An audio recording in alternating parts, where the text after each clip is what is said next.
God bless Marjorie Taylor Greene for basically doing her job. Mr. Hart, I appreciate the work your organization has done in making the American people aware how the government spends Americans' hard-earned money, including this chart behind me here. Shows a disgusting amount of federal spending on furniture, which is what you talked about.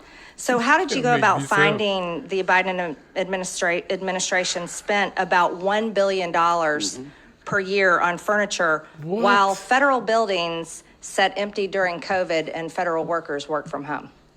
Yeah, what we do, Chairman, is we have access to all federal spending through usaspending.gov, and that's a bill that I helped pass back in 2006.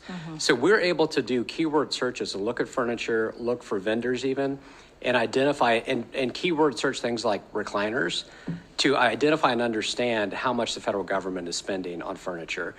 And it's really a scope of government problem issue, as I mentioned in my opening statement, is that when we decide to have a large scope, there is going to be a big cost of furniture. Yeah, Mr. Hart, we appreciate those efforts. In 2021, the CDC spent almost $250,000 on solar-powered picnic tables.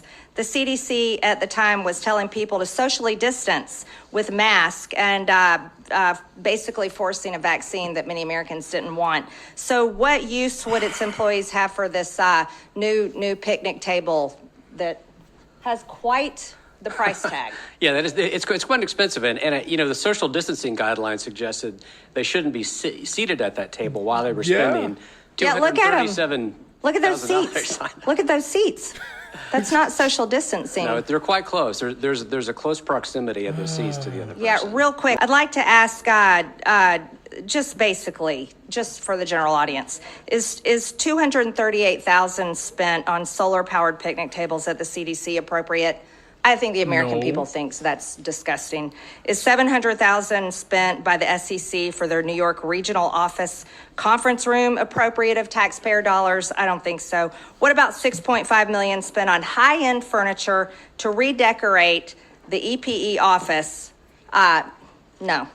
And then $284,000 in Herman Miller furniture for FEMA's headquarters conference center, and appropriate use of taxpayer dollars? I would argue not. I'm definitely over time. So thank you, gentlemen.